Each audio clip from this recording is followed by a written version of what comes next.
honourable member. So, Mr. Cele, you're very good at this. I mean, this isn't the first time I've seen you in action, and you're very good at this. You sit there with a lot of confidence. You speak your mind, which is not a bad quality, and you're knowledgeable. So you do very well at this kind of thing. But this morning you were quick to retract the fact that you'd said that you knew Matlala very well. You were quick to say, perhaps not very well.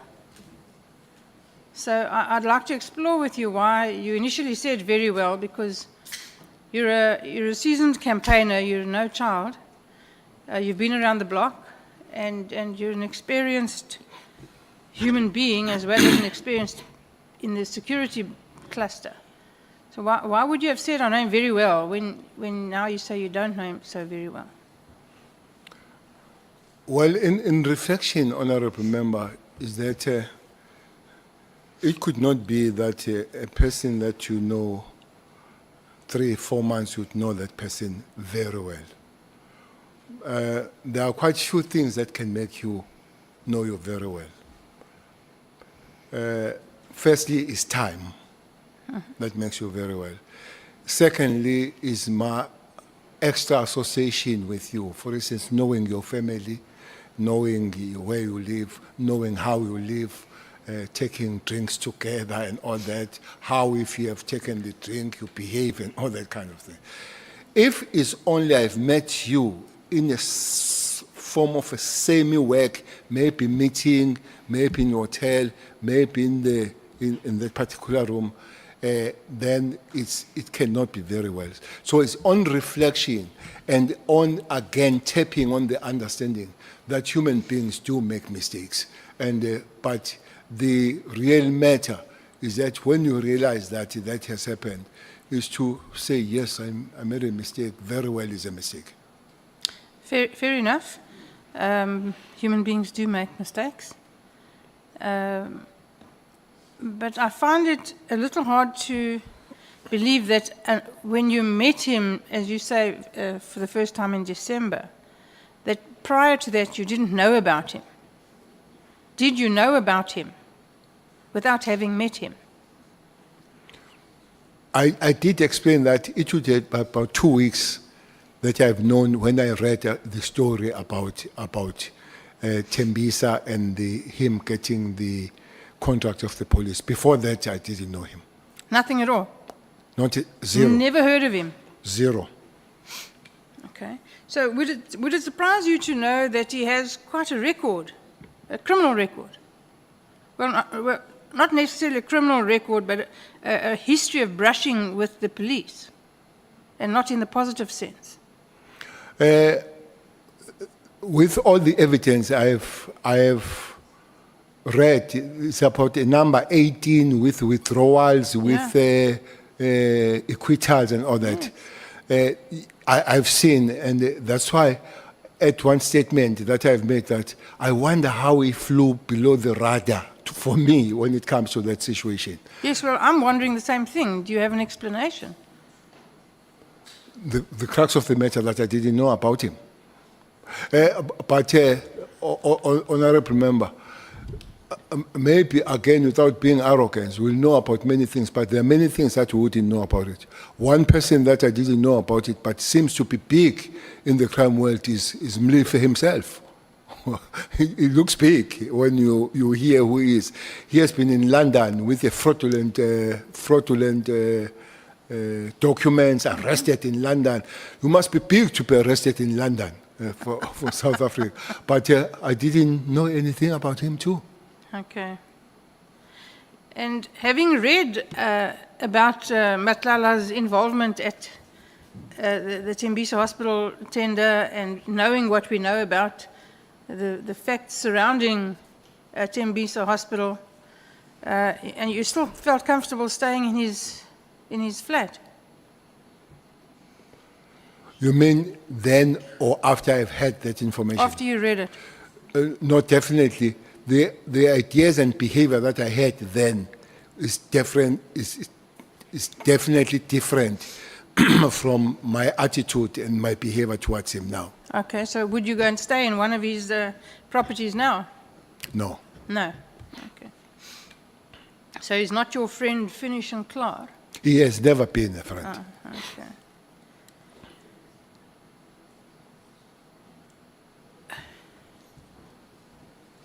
Now, you said at the beginning of your evidence that Richard Mdluli was suspended by you. Why did you suspend him? I can't remember whether it was charged or was being investigated for the case of murder somewhere, was it West or East Rand? Kempton Park. Yeah. Upper But Ramagribe. there was an issue about him. I think he was charged by then, and then you could not then have a head of crime intelligence charged and still running the crime intelligence. He had to be suspended. Okay. Miraculously, those charges were withdrawn. Honorable Member,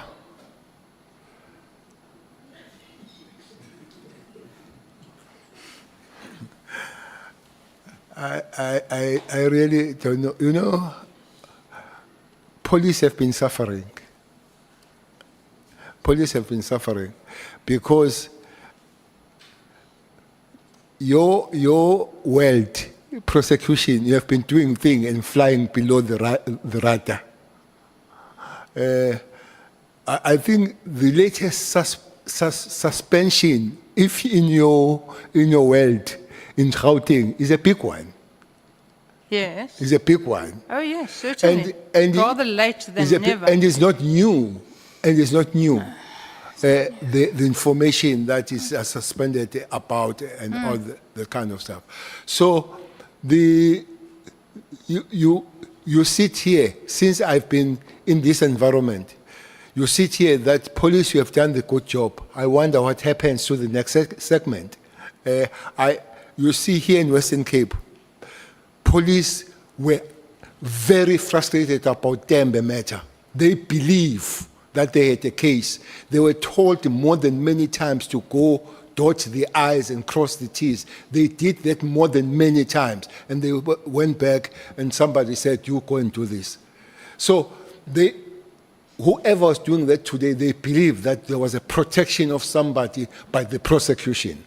So you sit there and the police, they come back and cry. It is underscored that one time I met the Minister of Justice and DPP. I met them. And I said, that's what police are saying. One thing they say they arrest people, special cash house people. And the IO meets these people on the road and say, hello. I say, but you were in prison. He said, no, I'm out of the... I say, what happened? They say, if you look how cash house people get bails, they get bails on the small courts most of the time, if you follow their record. What happens, they go to the main court, it's opposed and all that, you lose, you fail the bail, you are arrested. But prosecutors and the lawyers for these guys, they started together. So what they do, they move it from the main court where they did not get the bail and go to some court in some corner and don't call the IO, and it goes there unopposed and they get the bail. So it's a whole system that is giving us problem. So you say, how did I feel? Sometimes you feel numb because you know it might happen. Yes, I don't deny that the whole system is broken. Mr. Cele, I agree with you. There are problems in all the departments, the police, the NPA, justice, correctional services, that we really do need to overhaul them all from the bottom up. And as you say, it's going to take a lot of money and a lot of will. But Mdluli, the matter was then withdrawn against him by some miracle. It was later sent for an inquest. And send you home? I forget where it was. And we all know that an inquest is a very watered down version of a matter. And then when it came back with a recommendation that it be prosecuted, somehow again, miraculously, the murder charge disappeared. And he was convicted of, eventually, I think, kidnapping and assault. Now, you and I both know that if you can prove assault, you can prove murder. If you assault someone and he dies, you can prove murder. Yes? But he got convicted of assault. And Opera Machibe is dead today with no justice. And the real story we know was murder. Yeah. But let's leave that there. Do you think that it's a mere coincidence that more than 12, probably around 18 cases have been withdrawn against Mr. Matlala over the years? Knowing him now, absolutely, I don't believe that is coincidence. So there's something rotten with the system. Now, knowing who Matlala himself is and the power of money that he commands. Well, the power of money that he commands impressed you because you went to stay in his fancy flat for free. No, I was impressed by the accommodation. I didn't know at the time that he has so much money. Well, that kind of accommodation, you and I both know, doesn't come cheap. Okay. I agree. Do you regret having this relationship with Mr. Matlala, or this acquaintanceship, or whatever you want to call it? I think somebody hurt me yesterday, though I said that, why did I meet him? I'm sure life would have been much easier if I did not meet him. So you sit here, you reflect, and you say, it could have been better having not met him. Hindsight is the perfect sight, we know this. You're still peripherally involved with the police, as you should be. As you said, it would be irresponsible to not be. Lieutenant General Sabia has said that these allegations of General Makwenazi is a manifestation of a factional battle for power in the police. Do you agree? I don't agree with your first statement that I'm still involved. I try to run hard and far away as I can. Yes, but you can't. I try to run very far. Honorable Member, I did say, and I want to repeat, that is a taxing and sapping environment to work with the police there. So if you get any opportunity of being away from there, take it and run. But you kept brought back all the time. The police, I guess, like all other families, have people that have egos, and they've got egos, and they've got their thinking, but also ambitions. Ambitions, because I would not dismiss that the two positions might have some kind of a price, and what they've put us here, the incoming national commissioner and the incoming head of Hawks. I would not. And there is a name that keeps coming that I think Sbia did agree that he would love to be a head of Hawks. He did, yes. I think he agreed on that. Yeah. So, but Sbia would think that somebody else might be a competitor to it. And I have heard that they would suspect that Ntlantla must be there. Maybe that's why himself has made a statement that he doesn't want to be. So once you have those ambitions, there will be clash of yourself working towards that. Honorable Member Methodist was to ask the question that she didn't ask. What is the role of the commissar? One of the role of the commissar, the leader, is to keep peace within the organization. So if yourself, you are not sure whether you can keep peace, the soldiers and those that you are supposed to take care of them, they will go astray, as it has happened with the police. But anybody that denies that there are battle wars, quite bitter going on the police, would not be living with us. But the only problem, those battles are dangerous and they leave South Africans very, very vulnerable. I agree. Makwenazi was the acting National Commissioner before, Yes. and then he didn't get the job, but went to Piega. He Is that didn't. correct? He didn't. Yeah.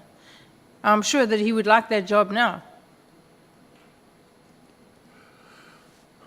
Well, not if, human beings are human beings, but not from him. He has time and again said that finishing here, he wants to go home, finishing where he is now. But there is nothing that has validated that statement, but there is no different statement that has come from him when it comes to that. But he has said time and again that he would love to go home, finishing where he is now. I think we'd all love to go home. Do you know the head of the South African Police Legal Services, Simo Shamani?